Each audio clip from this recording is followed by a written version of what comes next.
Hey, hey, hey, hey, hey, hey, hey, hey, hey. Welcome back, everybody, to Bad Film Good, the podcast where we look at poorly rated movies and ask the question, is this bad film good? My name is Declan. And I'm Aiden. And today we're looking at Gulliver's Travels. I'm ill. Thank you for covering that beginning for I thought me. you'd... Really had my back. for someone Me. that's ill... It was me that did it. Yeah, for someone that's ill, you really had some gusto to that.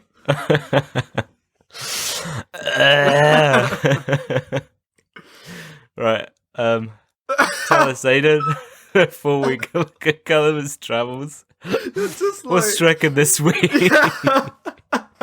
It's just like, oh, fucking hell. It's Shrekking. Then we do the fucking What's that? Netflix. What's fucking going on? The fucking bad films. Some of them are good. Shut the fuck up. Summon. I don't care. Look, Shrek. Before we get into Shrekking... Scabbity beat bat. Oh, yeah, Scabbity beat. Sorry. Enthusiastic. So before we get into Shrekking, I should just say that not now currently, but by the time that you're hearing this on whenever this is released, we're now back up to date on YouTube. So sorry about that's that. True. Won't happen again, maybe. Yeah, like I said, he is being punished, so Yeah, I've got one more severely. one more strike and then and then it's just me on my own going and then silence. Yeah. As I just like drift into unconsciousness. Like a fever dream. It's like a 6-hour episode. You just wake up at the end like yeah, exactly. And it cuts. But what's Shrekking this week? I thought we'd do. I thought you could use a pick-me-up, so I thought we'd do a fun little thing again. This is another BuzzFeed article. The best kind. Yeah, this is 18 clever Shrek movie moments you probably didn't notice the first time around. So it's always like, oh, you probably didn't notice or whatever. Yeah, and so all of these are so obvious. So I thought what we could do is I'll read out what they are, and you can tell me if you notice them or not. Okay. I can guarantee I probably did. I think or not. At least I guarantee one of those answers. Yeah, I think at least 70% of these I know that you know what they're from. Yeah. But hey, let's get on with it, okay? So, in Shrek 2, Fairy Godmother appears at Fiona's balcony for the first time in a magic bubble in the exact same way that Glinda the Good Witch greets Dorothy in The Wizard of Oz. Did you notice that? I've fallen asleep. No, yeah.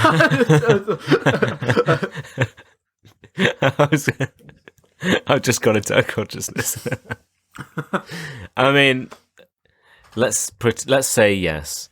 I'll say yes to all of them. Okay, cool. Well, the next one is that when Puss in Boots says "I hate Mondays," it's a reference to Garfield. Does he? I didn't know he said that in the film. I haven't watched it. Did he say that? Yeah, it's like when he's in the bar after they failed or something, and he's like, "I hate Mondays," and he's drinking milk. Eating lasagna, yeah. Killing, what's his name? John? He's like, John, yeah. Fuck you, John, you piece of fucking shit. In the same movie, when Shrek and Fiona are sleeping in her childhood bedroom, you'll notice that, incredible. Did you notice Just that one? Great. Just great. That was the what burp is this? from. Was it last episode that I had a burp and it didn't come to anything? Yeah, we came back around to it. Yeah, that was the same. You got there eventually. Yeah. That's in secret messages, so you'll hear it. All right, cool. Well, so you noticed the burp. At the end of the Shrek movie, when Dragon comes through the glass and eats Lord Farquaad, it's mirroring the scene from Jurassic Park. You know, when yeah. yeah. The toilet man. Yeah. In Shrek 2, Donkey feels overcome by the effect of the happily ever after potion, and he says, "I'm coming, Elizabeth," which is the quote from the from Sanford and Son, where he's having a heart attack, and he's like, "I'm coming, Elizabeth."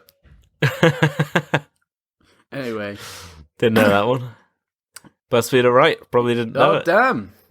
Okay.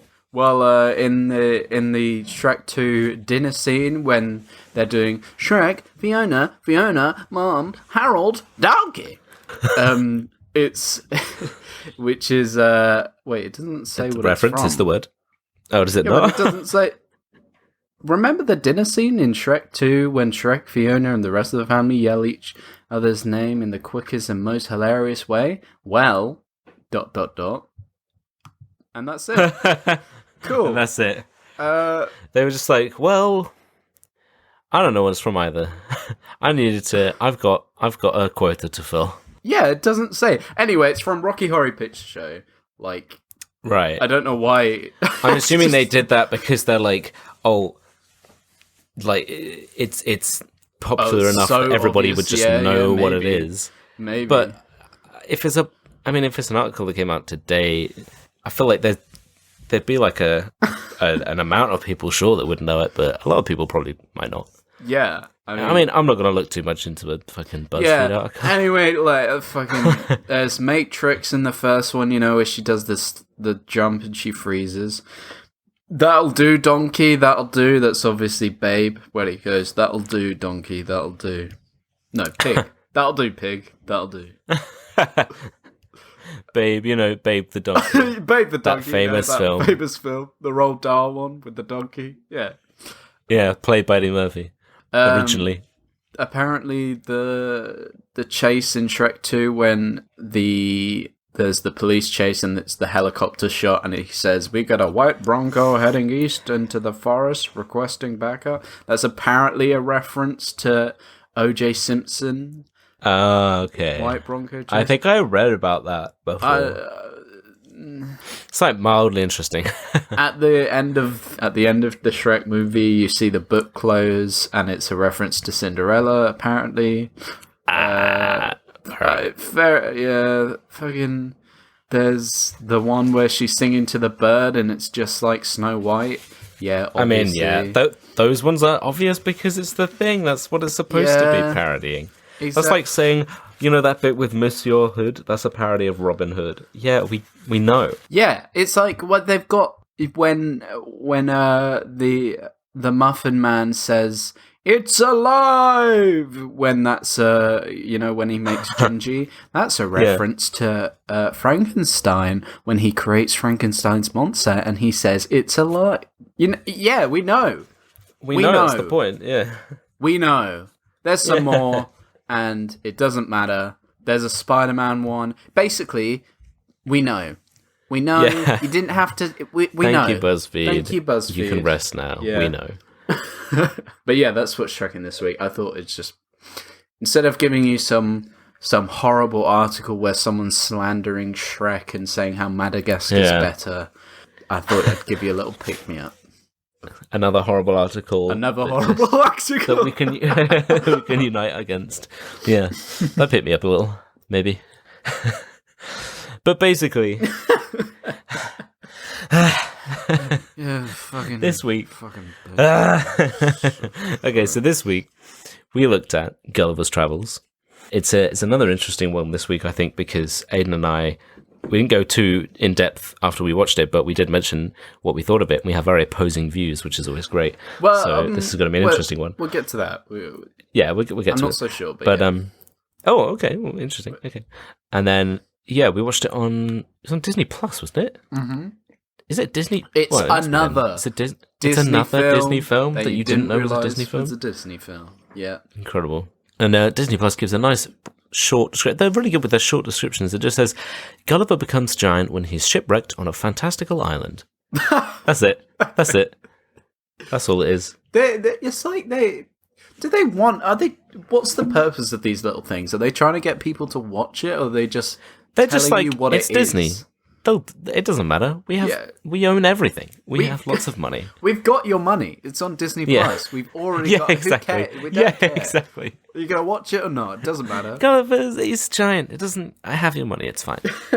Look at the poster. He's big. There's little people. That's it. It's Jack Black. It's Jack Black. He's in it. Yeah. Give us some facts about this Jack Black giant film. Okay, well, if you haven't seen it and or don't know what Gulliver's Travels is about, basically, Jack Black fancies some chick that he works with, and she's like, "Can you go to the middle of the ocean to find some little men?" And he's like, "Okay." So he goes and finds the little men, and is so surprised by the little men that he shoves Boyle from Brooklyn Nine-Nine up his arse and then faints. Yes. Then when he wakes up, he's surrounded by tiny little people who are mad at him for being a giant. But then he pisses on the king, and then the king loves him and everyone loves him and everything's fine. He got pissy. or the king just loves piss. Finally. Finally. A film for us. Finally a 20-foot man that's pissing on me. Yeah. This is what I've always dreamed of. Yes! Anyway, everyone's getting along great, apart from Chris O'Dowd, but I've written Chris Endowd. Chris N-Dubs. Chris N-Dubs. Chris from N-Dubs. All right, from now on, he's Chris from N-Dubs. Chris from N-Dubs. Nana, die.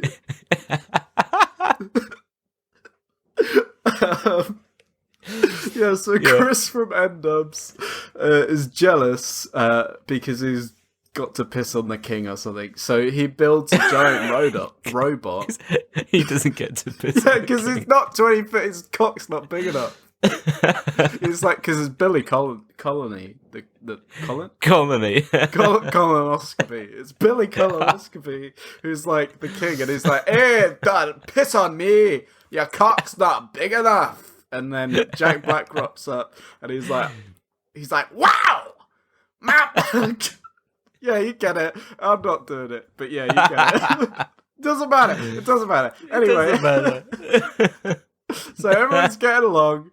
Then Chris from N-Dubs, sorry. He built Chris Endowed? I thought he wasn't. He was until Jack Black turned up. And then the king was like, "Damn, that's some fucking..." Chris Undowed. Chris Undowed. Yeah. So he fights a robot. Another Jackie Schlam situation. Jackie Schlam. Fucking hell. He beats up a robot, and then... he gets beaten up by the robot, and then he's like, "Oh, fuck, everyone hates me now, because I got beaten up by a robot." But then, the girl who's been creeping on from back home turns up to the island, and she's like, "Fucking hate you." And he's like, "Oh, come on." And she's like, "Oh, yeah, alright." And they bang, and then through the power of love, he beats up the robot, and then everyone bangs. To the sound of the song War. The sound of War. Yeah, we'll get to that. Yeah. And there's a bit in the middle somewhere like end of the second half where second act rather, where he gets banished to an island, and he's the tiny one in a big place. Yeah. But that lasts for about 5 minutes. Oh my god, I forgot about that bit. Yeah. But it doesn't matter. This film was made in 2010. It was directed by Rob Letterman, starring Jack Black, Jason Segel, Emily Blunt, Amanda Peet, Billy Colonoscopy Bag, Chris from N-Dubs, TJ Miller, Steve Buscemi, and Catherine Tate. It had a budget of $112 million, and it made just over $237 million. So that's... Oh, wow. Is that good or bad? I can't remember what... I mean, it's It made its money back. It made its money back. Yeah. Yeah. It didn't get a sequel, but still. Yeah. It got 4.9 out of 10 on IMDb, 20% on Rotten Tomatoes, and 33 Metacritics like the movie. They are always generous, those Metal Crickets. They are. They Yeah. liked it. Well, 33 of them did. Yeah. But look, I fucking love piss. And I've got 112. That's the end of the episode. Hey, like half my stories are piss involved, so it fits the bill. Fits the bill. But yeah, what have you got for me? Give me some piss. Okay. Some piss. I'm gonna try and I've got alright. I'm gonna alter what I already had a bit because of that. Jack Black brings capitalism and plagiarism to then piss on an island of tiny people. What was it before? Without the pissy bit, it was just brings capitalism and plagiarism to an island of tiny people. It doesn't matter. I'm sold. Yeah. The piss sold me. Capitalism, plagiarism, and piss to an island of tiny people. You had me on piss. So anyway, my first note. Skibbity beat bat. Skibbity Let's beat get bat. into it. Real dumb shit. So the first note, 1 minute, 42 seconds. You get the title sequence, right? And you go, and with the cast, and you're like, okay, cool. Yeah, so you got Jack Black, yeah. Oh, yeah. Jason Segel's in it. Oh, nice. Oh, yeah. Emily Blunt? Damn, okay. Oh, shit. She has an uncle called Crispin. Anyway. Okay. Yeah, she does. Really? Yeah, she's got an uncle called Crispin Blunt. He's an MP. Or was, I think. Fucking best name I've ever seen. Crispin Blunt. Crispin Blunt. Imagine that. Oh, yeah. God, that's a Crispin Blunt. But yeah, so you're like, oh damn, Emily Blunt. She's got she's got an uncle that's called fucking Dank. What? What were you trying to say? What the fuck was that? I'm tired. You know she's got a. Yeah. So then you're like, oh shit, Billy Connolly. I can't say his name. Colonoscopy, yeah. Can't believe he's in it. You're like, oh shit, Chris O'Dowd, nice. Haha, TJ Miller. Chris from N-Dubs, yeah. Fucking TJ Miller's in this. Of course, that's who it was. Why did I recognize him? I was like, I know this guy. Yeah, because you're like, oh, TJ Miller, damn. It's like I remember him from fucking Emoji Movie. Oh no. Well, at least there's not. And then it pops up. Oh no! And then I didn't. I deliberately didn't mention this up top. I know because I didn't notice until he pops up.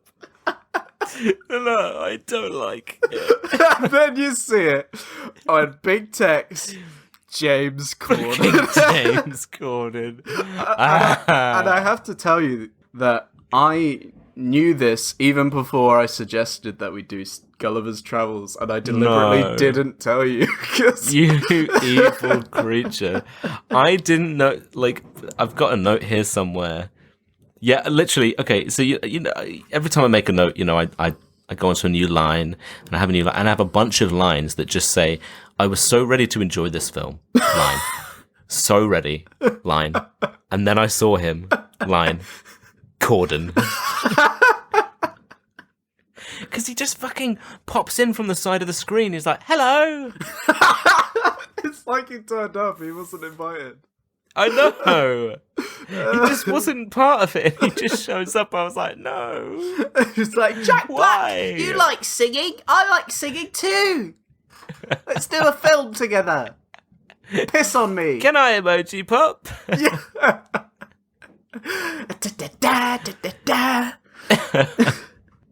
But we'll get let's procrastinate as much as we can and get to him later, because we have the intro. The intro kind of looks like a Lego Movie intro thing because it's supposed to make everyone look like tiny people, right? Yeah. So it's all kind of done. I can't remember how. I remember reading like a thingy on like how they do that, and they make everyone seem like really tiny. It's like a kind of thing you can do with a lens and using certain kind of like a trick to look down at kind of a crowd of people and make them all look like tiny little people rather than just like the way you would normally visually process it. Yeah. So like it makes it look like it's a miniature place rather than just like being far away. Oh, that's cool. I didn't realize they did that, because I thought it was just like CGI that they just did. Like they filmed. No, I mean, drop them in. Yeah. But no, I think they probably used that that thing because I've seen that kind of stuff before. But yeah, that's cool. So and then we're introduced to Mr. JB Jables, Mr. Jack Black. Yeah, and he's making music noises and he's being Jack Black. He's not just making music noises. He's in the shower and he's scatting. He's like, true. Yeah. And I was like, yes, he listens. Yeah, he listens. All that time ago when this was filmed, he listened. But I tell you what, he work in this film. He works in a mailroom, and it's the whole thing of like, oh, he's just the mailroom guy, and he's never going to get anywhere else, right? Yeah. He could make any job look kind of great and full of life and whatever, because he's just Jack Blacking around, just be like, I got your mail. Yeah.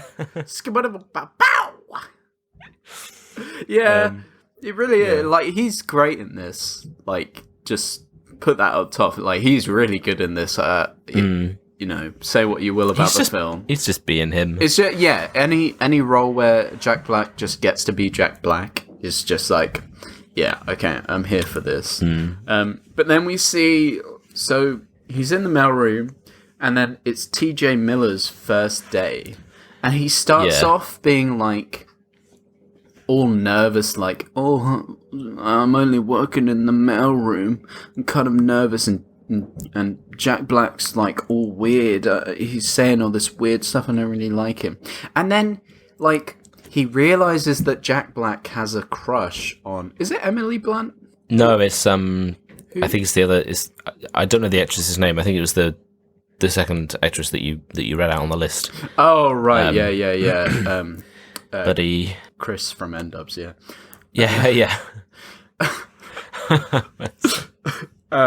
Amanda Peet. Yes, I think it's her. I imagine it's her, because the other main actresses are all people I know the names of. Yeah, okay.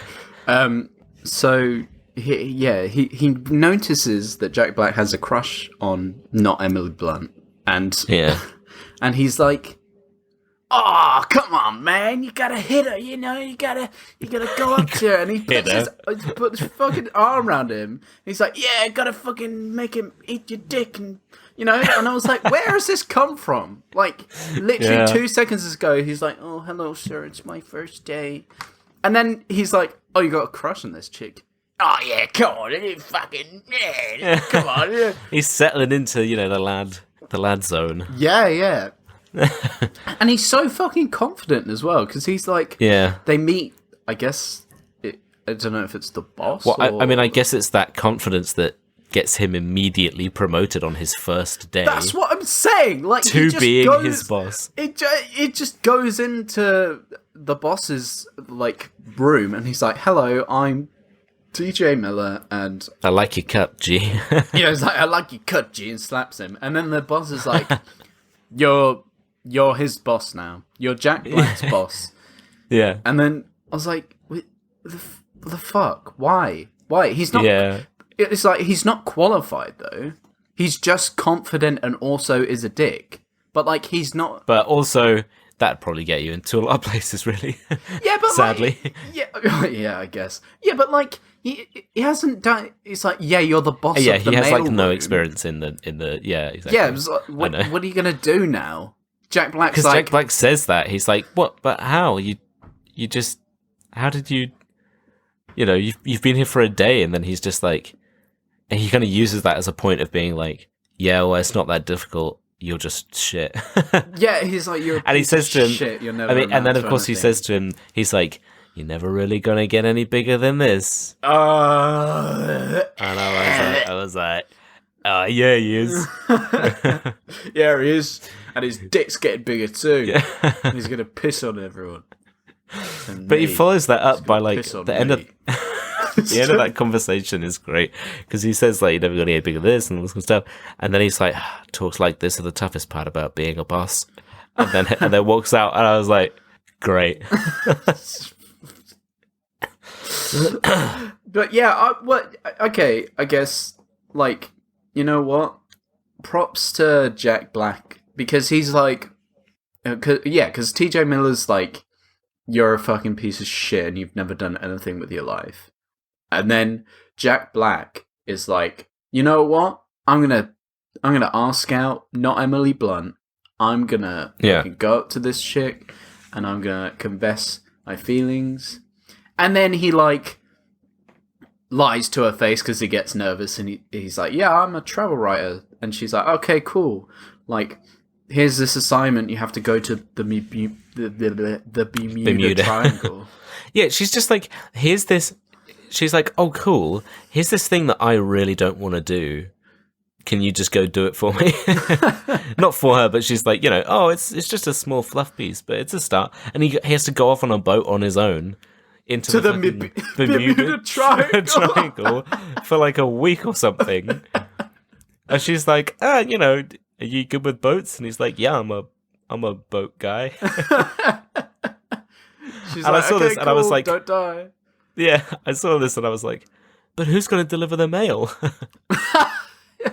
Well, TJ Miller's gonna do it. He's gonna. I don't know. I mean, he's the boss now. He's got to manage the room. That's what I'm saying. Walking around. What a fucking stupid idea that was. He's like, oh, cool. I'm the boss, but it's fine because I'll just get Gulliver to do it. Like, fuck it. Oh, he's in Bermuda, but Barbuda.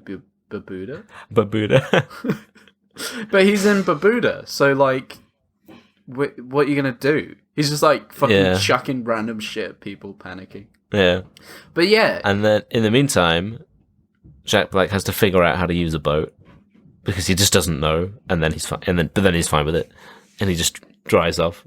And I was just like, cool, I'm cool with this. Yeah. So he gets in the boat, and then he's like going to the Bermuda Triangle, which is in the middle of the ocean. Now the boat that he's on is like a tiny little fishing boat. And I was just like, you're going in the middle of the ocean. You know there's going to be like 20-foot waves. Like, what if there's like a fucking water tornado that fucking goes in? It's just like, hurricane, is it? Yeah. Or typhoon. No, it's a bloody water tornado. A water tornado. Water-nado. And he's just like, yeah, this will be fine. It's like, what are you doing? Like, for all you know, there's not, like, because I guess in this universe, no one's been to the Bermuda Triangle. No one knows what's there, right? So, for all he knows, there's nothing. It's just open sea that you're on this tiny little fishing boat in. What are you going to do if there's a storm? You will die. I mean, he nearly does. I mean, that's basically almost what happens, really. Yeah. I was like, fucking idiot. Yeah, and he gets sucked up into like an inverted kind of water tornado. And he wakes up on the beach, and he's like, oh, why can't I move my arms or legs? And he's already like strapped down by all these tiny people. And then I just made a note saying Chris O'Dowd is immediately funny. I can't remember what he did, but Chris from N-Dubs. He's really good in this as well. He's great. Like he reminds me of somebody I went to school with. They weren't funny, but he just looks like him. But he just has a bunch. Like all of his stuff is like really good. Yeah, definitely. He plays a well because his whole character is like he's the villain. He's the unlikable villain, but is still funny, and he just does it perfectly. Yeah, I will agree with you on that. The bit with the boat when he gets the boat made me laugh as well because he goes to the dock and he's like, oh, I've got to have a boat, and he's talking to this guy, and the guy says like all the boats have puns as their names, so like his is the what is his? It's like the not something, not for sale. The not for sale, or the not for sale, and it's all they're like KN. Yeah, and for the people who aren't reading this and listening. Thank you. That's the pun. Did you get it? Yeah, and he's like, there's loads of puns, and then he goes, because the dockmaster thinks it keeps the pirates away, and I just thought of like fucking Davy Jones, no. Like fucking. Oh, I thought you were gonna say the fog pirates. Oh no! It keeps the fog away. It keeps the fog pirates away. It keeps the ghost. pirates away. I was just like, there be a pun. Yeah. My one weakness. I can't take it. I must be off. I must be off. Jack. Yeah, Do you tell me, Jack? Do you fear puns? He's like, puns are the one thing that I can't stand. That was Jack Black. No? Jack what? Sparrow. Oh, that was Jack Black. Yeah, that's my Jack Black impression. Hey, I'm Jack Black. Scubbity boo boo. But yeah, so he's on the island. I think the first joke that has to be made when there is a giant person and there are tiny teeny people is, of course, that the tiny teeny people must go inside the giant's butt. Because he stands up and he breaks out of their stuff and they're like, oh my god, and then they all throw these hooks onto his trouser waist, kind of the waist of his trousers, and they're all trying to like pull him back down again, and then he falls, and as he falls he's got like a kind of builder's bum in, a bit of a crack showing. He's got full and he like falls down. Yeah, like he's like falling in slow-mo.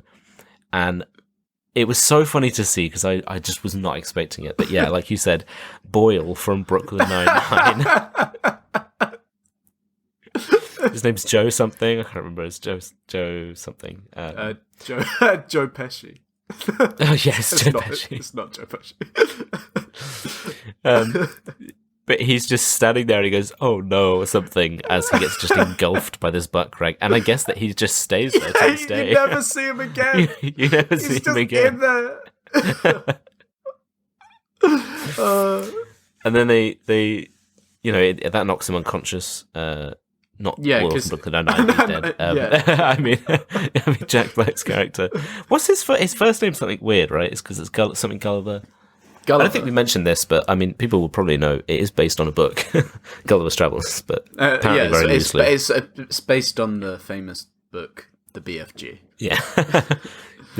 The famous book, The Escapades of James Corden, because that's when we next see him. Well, yes, I've written down the time. It's 19. God. It's 19. Oh, I did the same. Minutes and 15 seconds. That's what I put it down. Oh, and 15. Yeah, 1-5. Oh, mine one is a bit later. Maybe there was like some weird. Disney Plus can be weird. Well, the thing is, right? You hear him first. Oh, you hear the voice. Like it's 19 all great minutes. evils. Yeah. You hear 19 minutes and 15 seconds. You're like it's off screen, and he's like, "Come along, ladies and gentlemen. The king's here, and he's going to say something or some shit." And you're like, oh no. You're like, yeah, just like, I know that voice. Yeah, you're like, I recognize that from somewhere. And at 19 minutes and 57 seconds, he just appears from the side of the screen, and I physically recoiled. Fucking god damn it. He just appeared. I was like, oh shit. He's here. And he was like, he's got something to say. Excuse me, everyone. Excuse me, everyone, look at me. I'm the attention. The attention's on me now, please. I know I'm interviewing a celebrity, but I have to have the attention. Oh, God. But yeah, so we see James Corden, and it's physically awful and physically makes you ill. That's why you're ill, because you watch Gulliver's Travels, and I didn't tell you James Corden was in it. I should have. My immune system defenses were down, and he got in. Oh no, I'm sorry. And next time, Cordenitis. Yeah, next time I'll tell you when he's in it. I won't. I'm not. No, I was gonna. No, that's not. I was gonna. Corden 19. That's no. We'll leave it at that. We're not gonna go any further than that. We'll leave it there. We're not gonna do that. Let's moving on. Let's move on. Because he gets arrested. Basically, they kind of arrest him because they think he's a spy for like what do they call them? The Blufutians? Yeah, something. The Blufutians, who are just the red people. You've got the blue people and the red people. Yeah, it's the blue people and the Spanish. Because they're just like... Are they Spanish? I thought they were French. I mean, I'm bad with accents. No, I thought they were Spanish. Because it's an American film, French. isn't it? So they're like, oh, it's the Spanish again. Maybe. I could have sworn they were French. It doesn't matter. French. They're basically... I mean, it doesn't matter. They're not Foreign. American, so they're evil. That's basically it. Yeah. Classic. So they've locked him up, like, in a big cave or something. And we've established at this point, by the way, that they're like crazy good builders. Like they just build shit really quickly and it like complicated kind of over the top crazy kind of stuff. So they could just build like these massive kind of shackles for him, you know? Yeah, well, that comes up later because I know. Yeah, you can kind of like see it a little bit, but they've actually explicitly said it later. Yeah. But yeah, so he's in this cave, he's locked up, and then they're feeding him hay, I guess because they think he's a monster. And then Jason Segel's there, and he's like, yeah, hay is more he says hay is more digestible with sewage water. And I was like, there's wrong. There's no way that it's just no. I think Jason Segel's character just likes drinking sewage water. Like, he's like, no, it's for the hay. No, it just makes the hay easier to. Yeah, and then later they have like a little meal with the king and the princess that he fancies, and he's like, "I'll have a sewage water, please." Yeah, I'll have a glass of your finest, your dirtiest sewage water for the hay. But we're not eating it. No, it's for the hay. It's for the hay. Just trust me. But yeah, and then he says he's locked up because before Gulliver got there, he was the tallest in Lilliput. No. He doesn't say that's the reason why. He just says that he was the tallest in Lilliput before Gulliver got there. He does. Because he says the reason that he was locked up there was because he like looked at the princess, basically. No, yeah. He says it. So he goes, because I think because Gulliver's like, "What are you in for?" And he's like, "Oh, I'm before you. I was the tallest man in Lilliput." And then later on, he goes, "Yeah, I was thrown in prison because he hit on the queen or something, or the princess." Yeah, and then yeah, because that's fucking stupid. Because he goes, Jack Black's like, "Oh, that's illegal for hitting on someone," and he's like, "No, it's because I'm not royal enough." I was like, he's like lowborn. Yeah, I was like, yeah, but you can't. He's not a criminal. He hasn't done anything. He's just not by our law. I was like, then again, imagine somebody just hitting on Queen Lizzie. Yeah, she'd like it. She's single now. Oh no, that's poor taste, but dying racist hell. Anyway, let's not. But get the Queen's personal guard coming bursting into our rooms.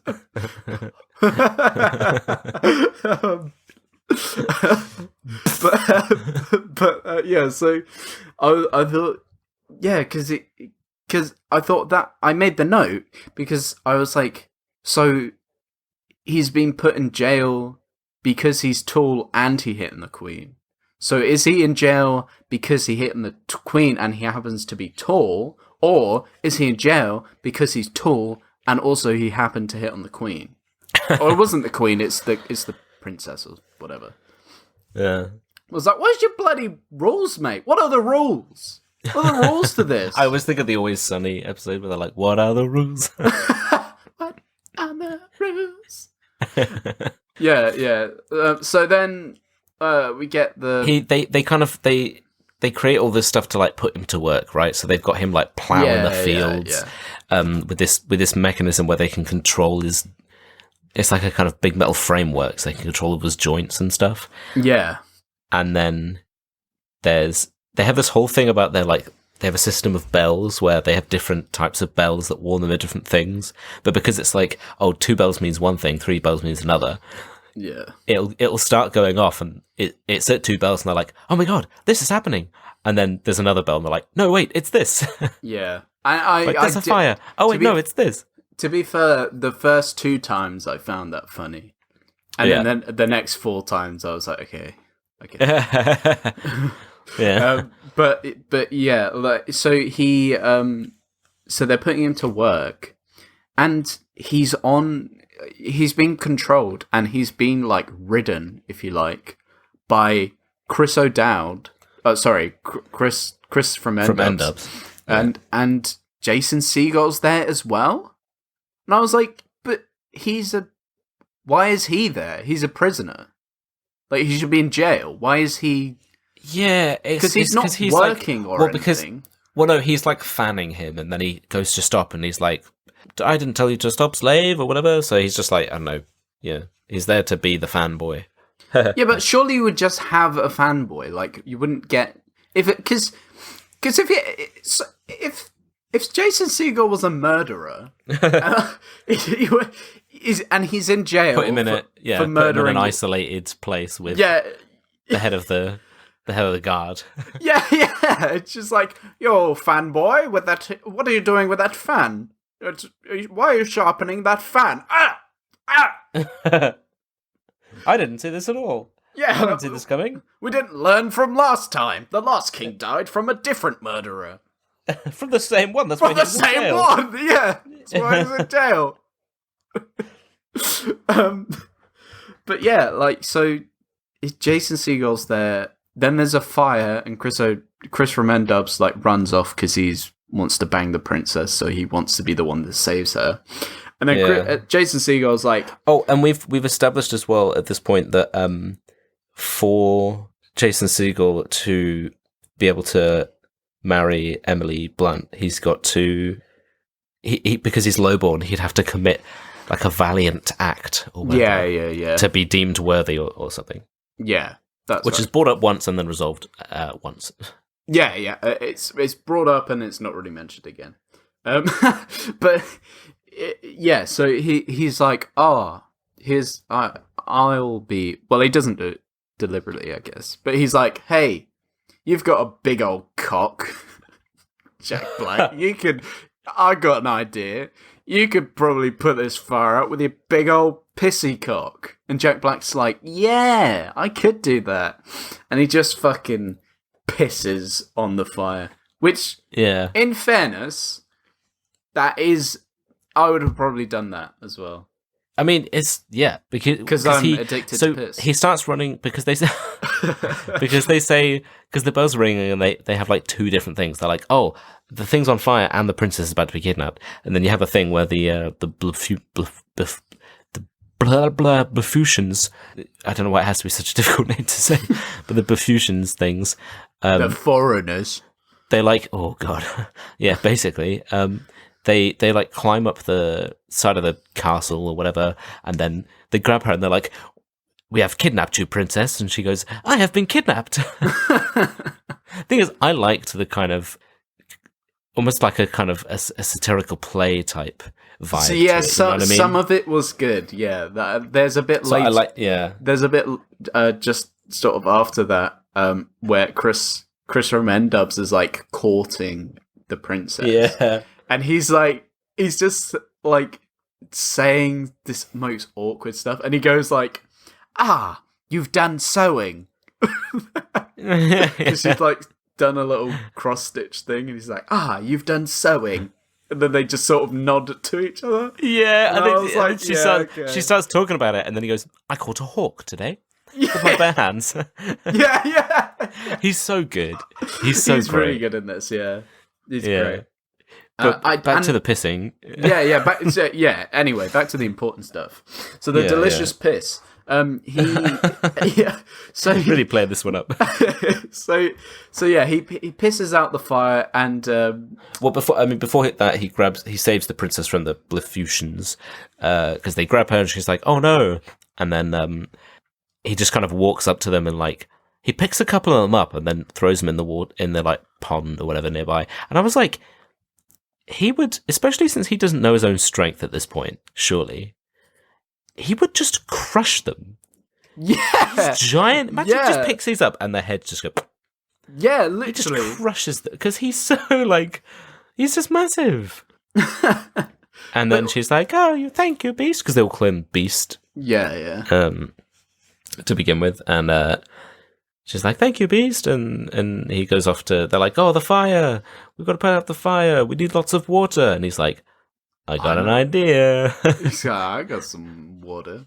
Yeah, and I was like, "Please, can James Corden's character?" Yeah, because it's the king and his hand, which I guess is James Corden.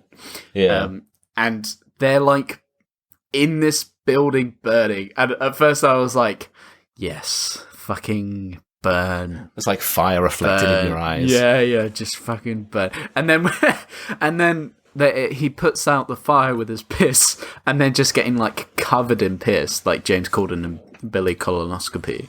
And I was just like, yeah, fucking piss on him. Fucking Jane that pissy bastard. Fucking. But no, that's mixing something you like with something you don't. Oh yeah, like. no, wait, no, piss on me or whatever. But yeah, and it's going to sound so weird to anyone who's not listened to any other episode. Well, no, it just sound like I have a piss fetish, I guess. I mean, yeah, well, okay, we'll just go with it. Yeah, it's fine. It's fine. People can think that, because I do. But anyway, he doesn't die. He just gets covered in piss. Yeah, he just gets covered in delicious sweet piss. Sorry, I'll stop now. I can't keep it going. He won't. Yeah, I won't stop. But he's like, the king's pleased because he got pissed on, and You might hear he's some like, fireworks, by the way, on my end. Sorry about that. That's I all can right. hear him now. It's a celebration for Getting pussy. pussy. Yeah, thanks. Yeah. But yeah, so the king's all pleased, and he's like, "Yeah, thanks for pissing me. What do you want? We'll give you anything." And he's like, "I want my buddy Jason Segel to be let free." And then the king's like, "Oh, are you sure? Like, we can build you anything." And Gulliver's like, "Anything?" And they fucking build him like a massive mansion, like Yeah. for his size. And it's like, In, like, a- super modern kind of Yeah. crazy. And I was like, but like in a day? And I was like, there's no. They say like, yeah, we're the best builders. We can build fucking anything, man. But I was like, a day. They're the size of ants essentially, Yeah. and they built a mansion in a day. There's no fucking way. There's just no way. I was Like, gonna you see do the them, maths. You see them all on this like scaffolding, and they're all like they're like just shoveling coal, and there's this whole big process, and it zooms out, and they are just in a small back part of his coffee machine. Yeah. And the whole process is just to make him some coffee, and it goes out further, and it's a whole house. Yeah, and I was like, fucking, there's no okay, so I was like, oh, you're good builders. Oh, I get it. So human rights violation. Because that's the only way. Like, there's no human rights in this town, clearly. And I was like, yeah, okay, so how many people are dead then? How many? Because there's no, this is some Pyramids of Giza shit. With like the fucking thousands upon thousands of dead bodies to build Like Gulliver's house. Yeah, what we see is like, you know, all these workers working hard and whatever, and then like just off the side of the screen is like they've got the person keeping him in line with a whip. yeah. So he falls over and he's just whipping him. And then there's another guy. I can't go on. There's another guy like piling up bodies and burning them. It's just like a mountain. And it's just like for his like living room kind of fire for his little living room kind of stove fire, whatever. Yeah, it's not even. It's for chimney. It's for a coffee table. Like that. Yeah. All these people died for a coffee table that he doesn't even use. Yeah. It's just like, fucking hell. There's no way. Like, the amount of people that are dying on this. And then, to top it all, so he's killed all these people for his own vanity, and then he gets made general? And I was like, yep, but he has no military experience. He can't organize an army. It's because he's like just stupidly. He's just the biggest, strongest person there is in that place. That doesn't. So they're just like be general of our armies. Yeah, and I was like, make it. He's a weapon. Like, he's have him like a mercenary contract, you know. Yeah, he's fucking so he gets made general, right? And then Chris from N-Dubs, because Chris from N-Dubs was the general. Yeah. Then gets demoted to because he's kind of he's a bit intense when he's talking to the king, and the king's like, I think you need a bit of a break. You know, we'll make this guy general. Yeah, we'll make you could be like vice general. Yeah. And he's fuming. So then the Spanish attack, and because Chris from N-Dubs has like lowered the sea walls, some shit, doesn't matter. So they're attacking, and they're like, oh shit, General, like, what are you gonna do? And he's like, oh well, I'll just fucking, I'll just go out there and fuck some shit up. And he tries reasoning with them first. It doesn't work. They start shooting with cannons. And then they just fucking ricochet off. He, like, absorbs them in his like, fat. And then just, like, springs them back. Pings them back out of the elastic. Yeah. And I was like, yeah, but they're bullets. They're like, they're cannonballs. They're cannonballs to hit to the little people. But it's still a projectile, and a small projectile as well. So it's piercing your skin. That you can't just rebound them off your fat. Like, just because you're big doesn't mean you can't be shot. I was like, he should be fucking dead. Like, one cannon to the head should just go straight through, in and out. Maybe the other side. Maybe in this world, they just fire big rubber balls at each other. Maybe. And that's it. Yeah, okay, yeah. Actually, you sold it. But also, I was like, he just fucking, like, I don't know how to feel about it. Because he goes out into sea, and he is the equivalent of a fucking nuke. He could take out, one swipe of a hand, that's a civilization gone. Like, if he like falls backwards onto their fucking parliamentary building, bang, gone. Capital City just flattened instantly. Yeah. I was like, that is just, there's just no, I mean, I guess it's on them for thinking they could take them on, but Jesus Christ, it's like, it's just not fair. It's a massacre. Where he just grabs hold of all of the kind of,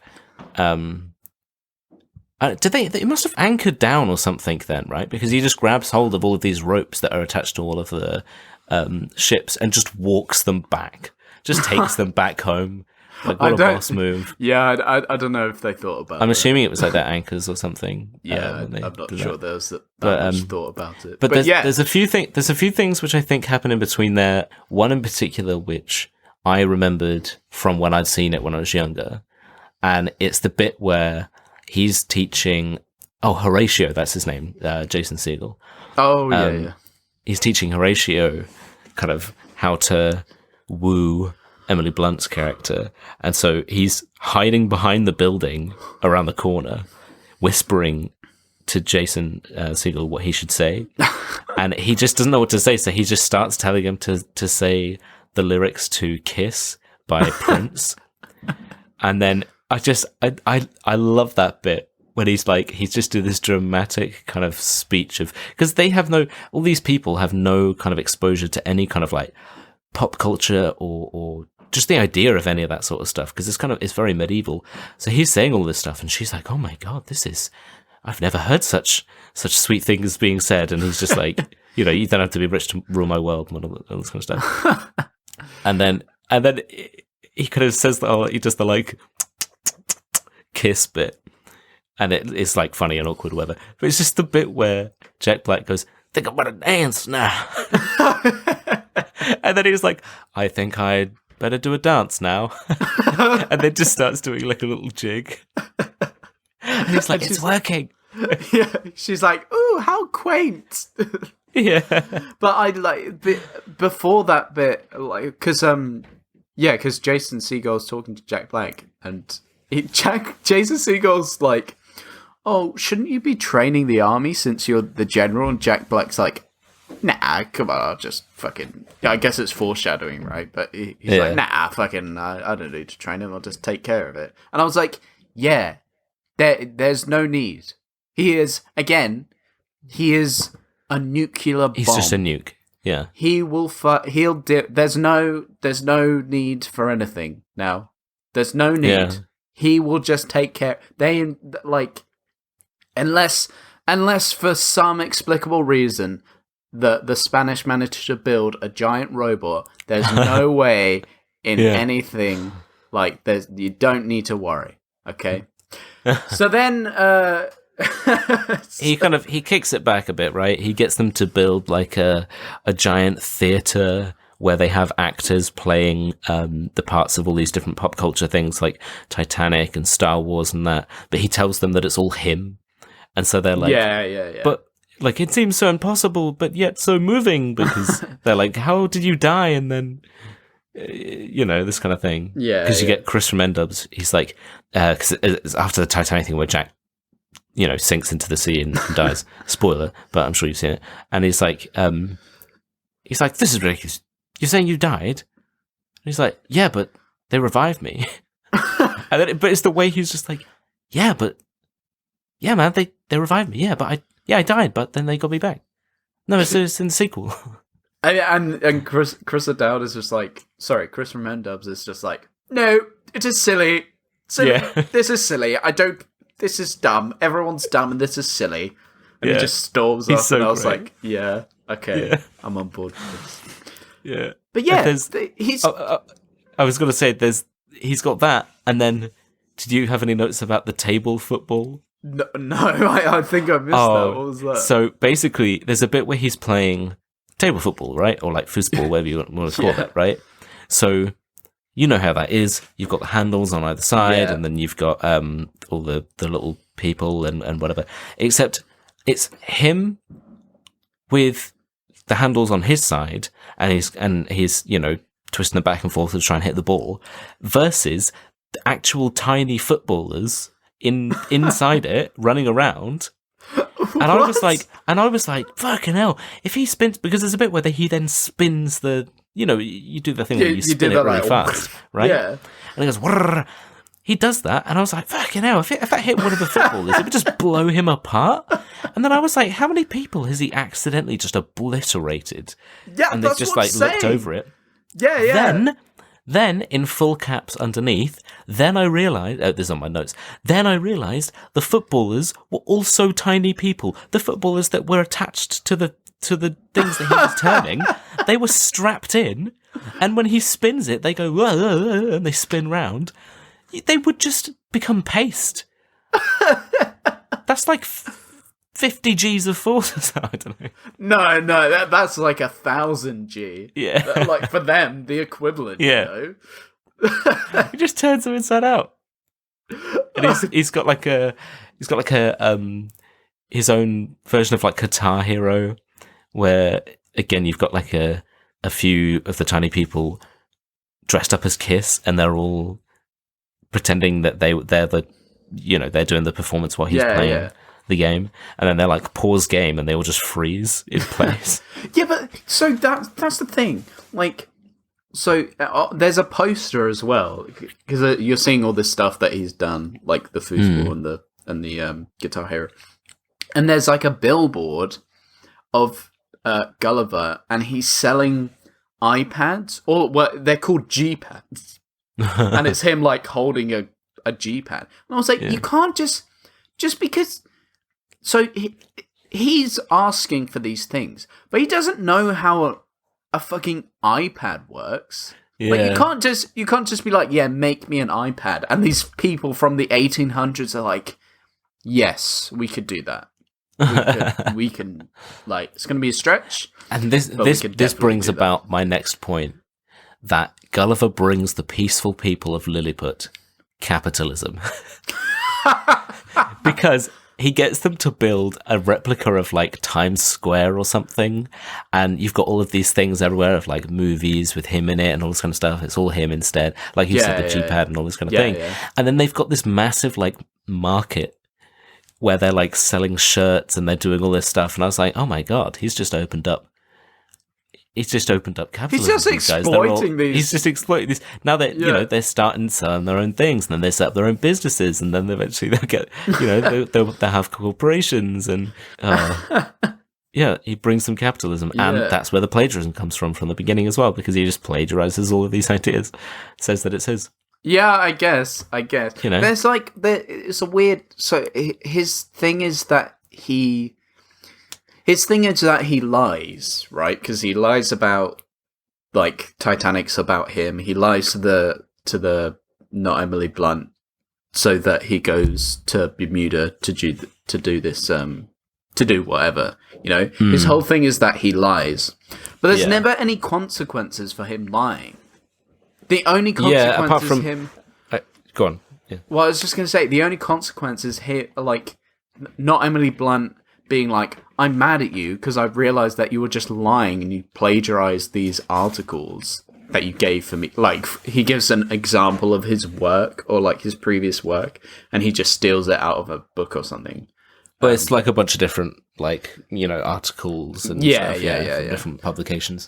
Yeah. But exactly. The only consequence is she's like, I'm mad at you, you can eat shit and die. Yeah, and then she just, I mean, we'll get to it later, but basically, she comes back, and then there's just no she comes to the island, sorry, and then there's just no consequences for him lying.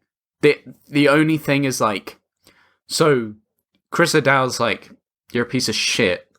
I'm gonna go build a robot with the Spanish because he finds, is it like a magazine or something that Gulliver had? So Gulliver had just like a comic book or a magazine or something that he was reading on the boat. And then they deliberately show that when he's on the boat in the beginning, and he's looking at this kind of how to build a robot, and he was like, that's dumb. And then they find that when they find his boat and stuff later, because they're like, we found your boat. And he's like, cool, you guys can build this back up, and then I can leave. And then he, like, sneaks away the comic. Yeah. And we'll just, like, we'll glaze past the fact that there's instructions to literally build a robot in a magazine. But whatever. And it's like a proper Transformers robot. I mean, it just like like fucking opens up all these things. And, because Chris O'Dowd turns up and he's like, "Hey, I'm back. I was with the Spanish and I've built this big robot. Come on, let's have a fight." And Gulliver's like, because he's all small at the start, the robot. So Gulliver's like, "Yeah, I could take him. Yeah, fucking, I'll fight him." And then he does the fucking, and then fucking like transforms into this giant robot. Like, with big Chris from N-Dubs' face, because it's like a scream. Yeah. And obviously it's a man fighting a big robot. The robot wins.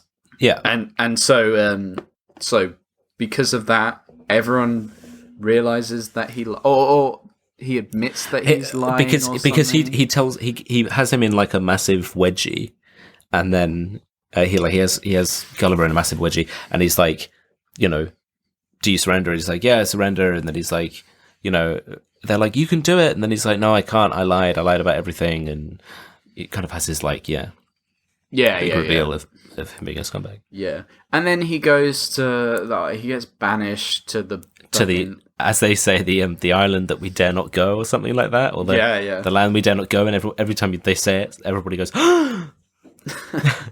But that is just like, so that's an island with bigger people, right? So it's an island where he is the small person, in a tiny thing, and then there's like a whole mansion, but you only ever see the little girl. Yeah, but also I was like, but where is that? Because if he's gone to Bermuda Triangle as like a normal sized person for us, right? So he's, let's say it's 6 foot. I don't know how tall Jack Black is. But he's 6 foot, right? He goes to a normal island, like normal sized island where Lilliput is. Then he would have to go to a giant island with giant people in the Bermuda Triangle. I was like, what? How is no one noticed? Like on a satellite, you can't see that there's a fucking giant person just like... But also, I mean, he did get there by going in like an inverted, massive tornado thing, so I think we could probably just put it down as magic. No. Just be like, it's magic. No! I'm too cynical. So yeah, he goes there. Fucking that bit was boring to me. It was just a very kind of...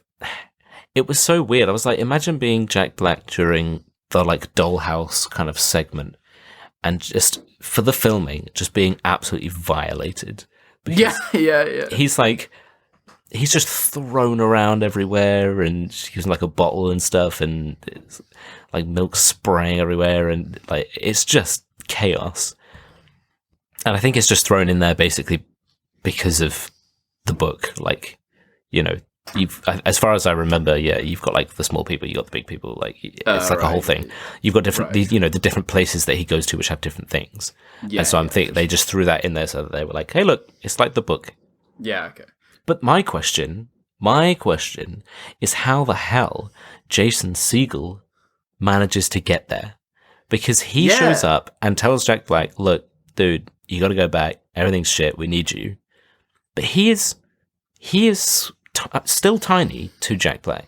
Jack Black is tiny in this place, which means Jason Segel, it would take him like a fucking month just to get from the coast of the island into the house, and he would probably fall through the cracks in the floor because he's so small.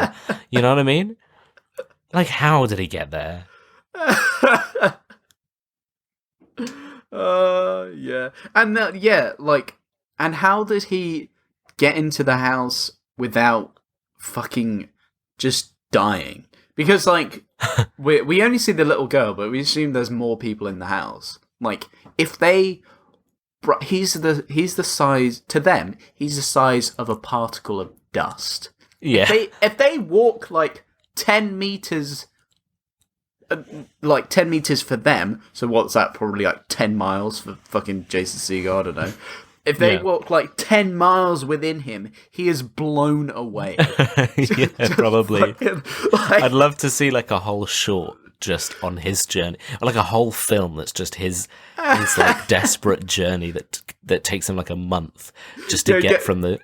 He gets really close to the dollhouse that Jack Black's in. He's like, finally, and then the girl comes to play with Jack Black, and the air like that rushes. Or there's just like a light breeze that comes in from the window. Yeah, she's like, oh, it's quite stuffy in here. I'm just gonna open this window, and it's like, yeah, just gets like blown. He's like away. the age of ice. But yeah, like what I also don't understand is so. Everyone's pissed off at Gulliver because he's been lying. But then the princess that Jason Segel's been trying to bang, she's like, fuck you, Jason Segel, because you were like taking advice from Gulliver. But I was like, Gulliver lied to... Yeah, that's true, yeah. He's like, he lied to Jason Segel too. Jason Segel's in the same boat. If anything, he's been lied to or like taken advantage of or whatever, manipulated, I guess you could say, by Jack Black more, because he was telling him what to say and... Yeah, he was like giving him advice. Yeah. On how to like, you know, again, how to like woo her, and then he was... That's when you have the whole thing where Jason Segel, Horatio, is just like practicing kind of chatting her up, and he's like, hey there, girl with the wide childbearing hips, and then Jack Black's like, no, don't mention any hips, don't do that, and then he says, I should call you Podmus, because she got no hip. It's like, that's worse. But yeah, I was like, why?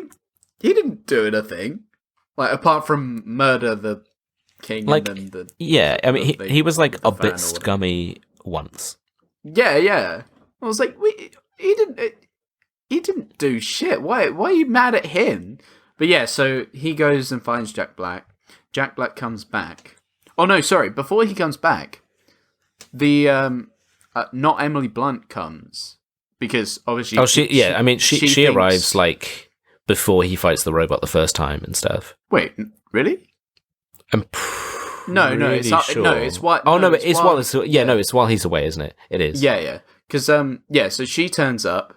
Chris from N-Dubs is in charge of the thing, and he's like, "Lock her up, kill her, fuck her up," and yeah, and she's gone to the island because she thinks that Gulliver. Well, she knows that Gulliver was lying about the whole he's a travel writer thing, and she thinks that he didn't go to Bermuda, so she has to go now. So she turns up, she gets locked up. Then Gulliver comes back because he's been saved by Jason Segel. How? Like, By his inspiring words. Yeah, but like, if Jason I'm getting too sidetracked. But if Jason Segel's the size of a dust particle, so that means Jack Black could have just escaped any time he wanted. So I mean, I think that's kind of the point, because he just gives up and he's like, "This is what I deserve," and then Jason Segel's like, "No, you should come back and help people." Oh, I thought he was trapped. No, because he's kind of sat there and he does the whole... I think he is initially, and then he's like, "Oh, this is what I deserve. Like, I should just be like this." And then he's like, "No, you should come back and save us." So then there's like a... clearly what's meant to be like a pilot that's previously crashed into the Bermuda and ended up there. And it's like the skeleton of this pilot. And he takes the backpack off of him for his parachute, which thankfully still works, and it hasn't like degraded at all while the body's decayed. And then or wasn't used when the pilot crashed or anything. Yeah, or anything, But and then, because I was thinking, God, how are they going to get back? That's going to take them so long. Because Jack Black only got there because he was captured by the girl who would have just taken him to the room. So like, that's how he got there so quick. But then he just has a parachute and jumps off the house and flies back. But yeah, so he goes back to the place, and he either gets locked up or he goes and sees not Emily Blunt, and she's like, "Fuck you, you piece of shit, I hate you." And also, where are we? Yeah, and also, where are we? And he's like, "Oh, I had a crush on you," and she's like, "Ah, I forgive you." Yeah, like, it is kind of weird, because she's just... Immediately when he's like, "Oh, I lied, I did all this lying because I had a crush on you," and then she's like, "Oh, well, let's not talk about this now." Yeah, she's like immediately like, "Oh, I'm super into this guy." Yeah, this is a good basis for a relationship, one built on a lie. But yeah, but yeah, so he fucking goes to fight the robot, and because he has the power of love now, he like wins, or yeah. I mean, he kind of, I don't know, he believes in himself or something.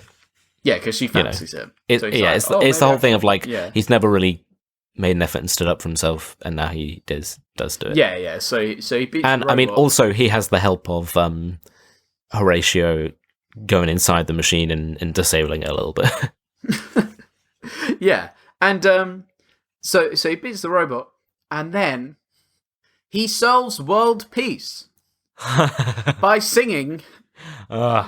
Well, because one of the characters, because they start fighting. Okay, so the two kings start fighting, like arguing again, and then Jack Black's like, "Oh, okay, give me a second." And he goes, and he's like, "Guys, like, why? What are you arguing about? Like, you need to stop." Like, it's like, like, all this war, what is it good for? And then one of the things goes, "Absolutely not."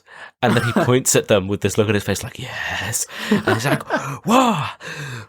And then he starts singing, and they all start singing. And of course, is it good for? Absolutely not. Say it again. And of course, James Corden has to pitch in. He's like, what is it good for? And he goes, I find it has absolutely nil.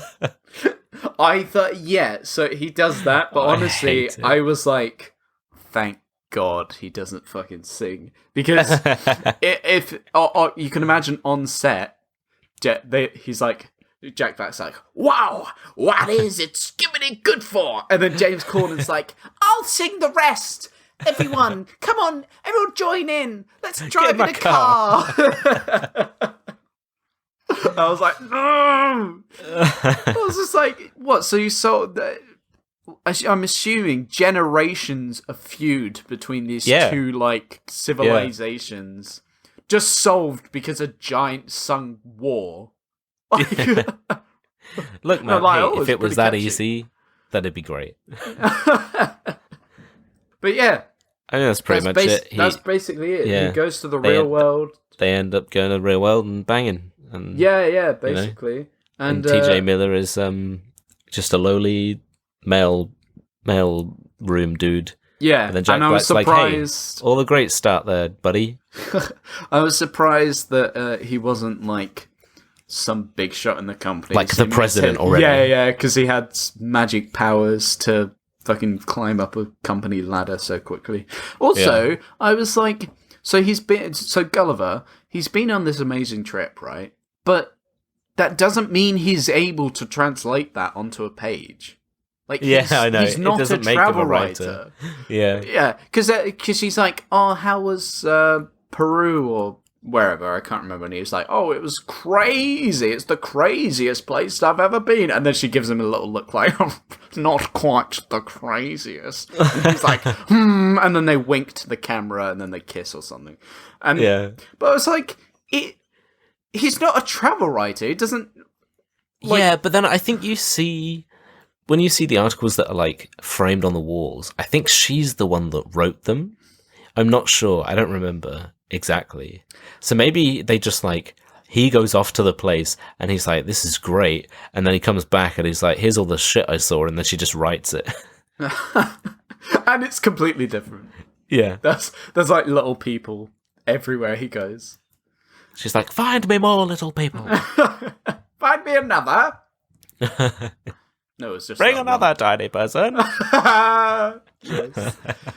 He's just like, yeah, no, that it was just that one. I don't care. Bring another. Go get one from Bermuda. He's like, yes, dear. Yes, dear. It goes back. He's become a monster again because he keeps stealing people. Put in different other countries like Peru, Argentina. Just throws them in there. He's like, you're Argentinian now. Let me write this article. Yeah. Go build like a small little village here so we have something to write about. But yeah, that's kind of it. So, first off... Oh, God. Shag, Marry, Kill. Between Gulliver's Travels get James Corden, Emoji Movie James Corden, or oh my God. Late Late Show with James Corden. Kill all. No. I'm invoking the emergency kill all button. No. You gotta pick. No. You gotta pick. Oh, no. Well, the real life James Corden really is the one that has to die. Because then he won't be in any more films. Jesus. I disclaimer, this is obviously a joke. It's not, but it is a joke. No, but in all seriousness, though. Yeah. You've got to fuck the hand emoji. Because that's just like, that's obvious. In all seriousness. Because, like, you know, I don't have to explain it, but that's clearly the one. And then, you know what? Like, you can't be married to a speck of dust.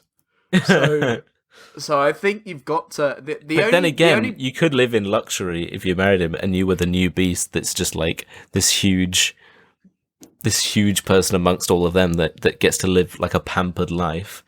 Yeah, because they build all this shit for you. If you marry late night James Corden, then he'll be away recording his show for some of it, so you won't have to put it up. And then also you'll get to meet loads of other famous people that you could definitely have an affair with. But it does mean, that any future children, you'd have to suffer carpool karaoke every day to school. No. I'm the housewife. Oh, you're the housewife. I'm staying at home. You're not all going drinking with the kids. wine. Yeah. While my husband earns the bread, and then he introduces me to, I don't know, fucking Adam Driver. Yeah, perfect. And I'm like, come here, Adam, have a glass of wine where James is fucking interviewing end-ups. I don't know. I'm going to stick with mine. I think I'm going to, you'd marry the Lilliput one. Okay, and then kill the real one. And then definitely fucking that hand emoji. Oh, God. There's no other option, really. It's a no-brainer. But, look, okay, bad film, good? Yeah, I'd say bad film, good. I really enjoyed this film. I had less than a page of notes of, like, picky things to pick at, because there was just a lot where I was just like, I just enjoyed this kind of, I don't know, I looked at it very much from the kind of satirical thing of, it's all like a satirical play and it's all kind of over the top and you know, all of the kind of forsooths and forsaiths and all this kind of stuff. Yeah, I don't know, I enjoyed it. Thought it was good. I would say bad film, decent. Because decent. I think I was definitely way more cynical than I needed to be. I think I was probably just in a cynical mood when I was watching it. You know what? It was James Corden. It was James Corden that put me in a cynical mood. That's like, fuck this. Fuck you, James. I tried to forget he was in it. But yeah, like, I think it's decent. It's definitely, I don't think I enjoyed it as much as you did, but it's way above a 4.9 on IMDb. Yeah, right. It's worth decent levels. Yeah, it's like a standard 20% on film, Rotten Tomatoes. Right? Like, come on, it doesn't have to be groundbreaking.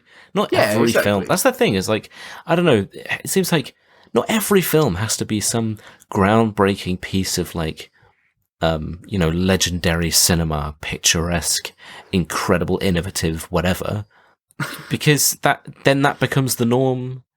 I don't know. It's weird. Like, you know, it could just be like a fun film that has some interesting stuff and a good performance and whatever. Yeah, it can just be an emoji movie. Oh, no. Oh, no. I had a good point there. I retract everything I said. All right, should we read some reviews? Yeah, let's have a look. Well, do you want to go first? Yeah, I'll go first. I kind of struggled on IMDb. Everyone was kind of coherent, so there weren't an amazing one. So I just got two very short ones. And they differ from opinions. One is 10 out of 10, and it says funny light movie, and it's from Amasulaiman. Yep, from 2018, and it says so funny ... So Cole must watch it ... Who'd you first?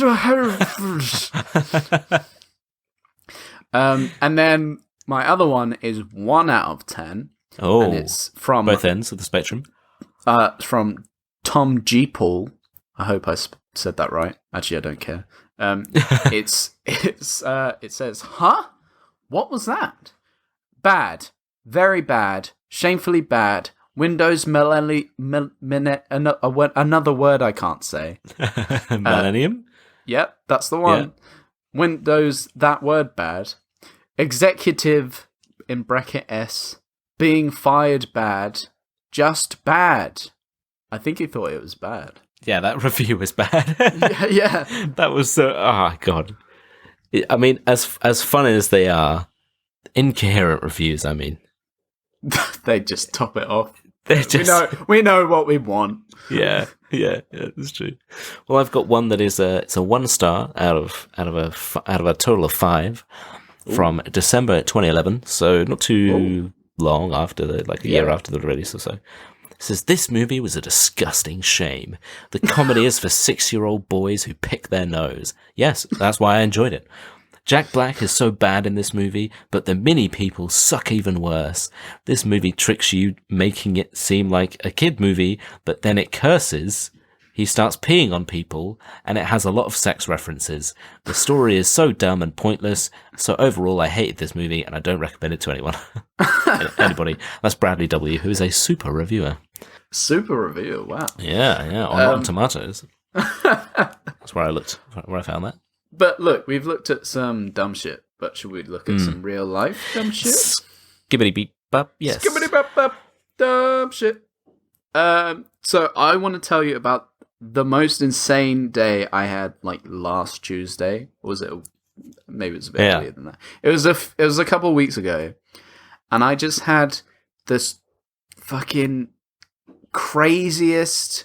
You know when I had that 5-minute section, where there was the kid with the pizza and the girl with the fucking t-shirt on her head or whatever. Yeah. Imagine that, but it's the entire day.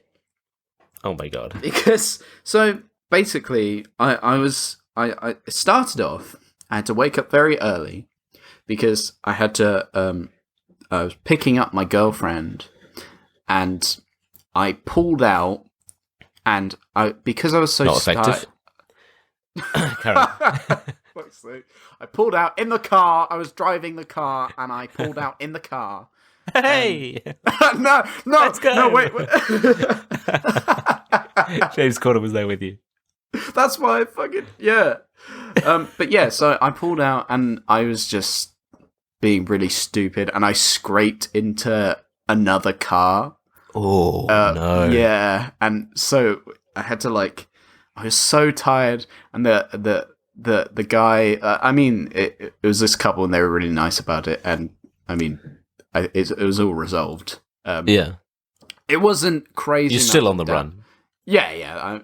I just drove off. No, you reversed back into them.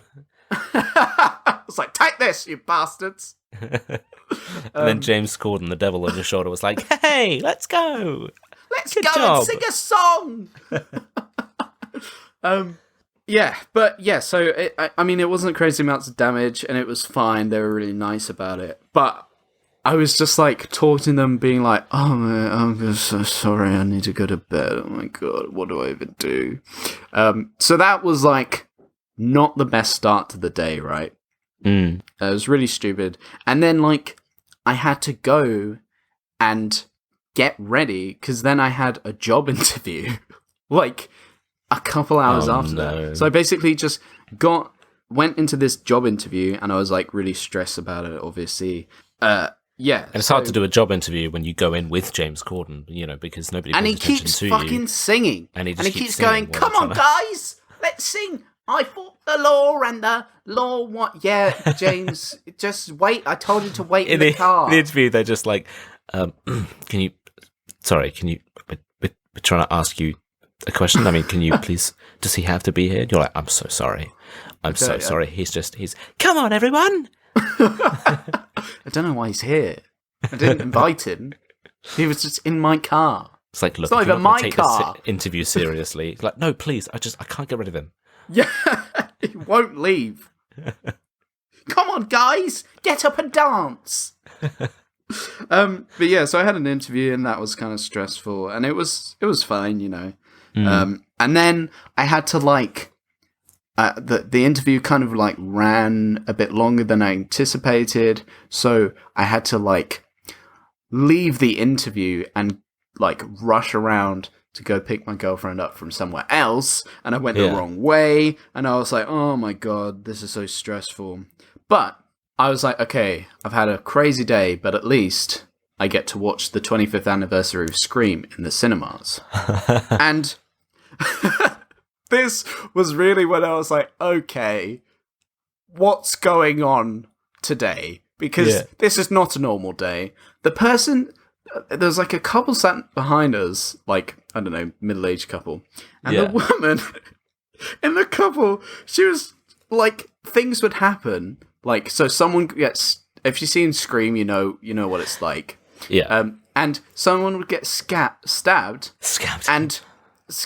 Someone would get Someone scabbed. gets scattered on. Oh, no, actually, that has another meaning. That's your thing. I meant... Oh, wait, no, that's your thing. No, that's your thing. I like piss, you like scat. No, that's me. I meant a scabby tattoo. I'm too ill for this. Oh, fuck. Stay scatty, everyone. Oh, no. That's what you say. That's what you say. That's your thing. Instead of Scream, it's just called Scat. On the poster. With like little poo emojis. Oh, no. And that's what you like. Oh, no. This is what doing that.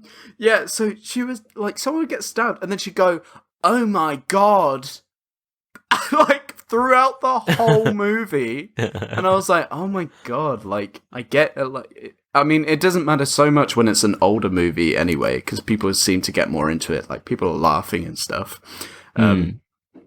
But she would like, there would be like the reveal of, spoilers for Scream if you haven't seen it, but there would be the reveal of the killer, and she'd be like, well, I mean, I guess that's not a spoiler.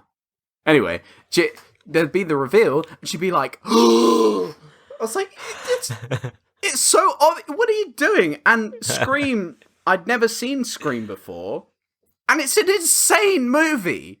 Just like, it's so weird. Matthew Lillard is like brilliant in it, but he's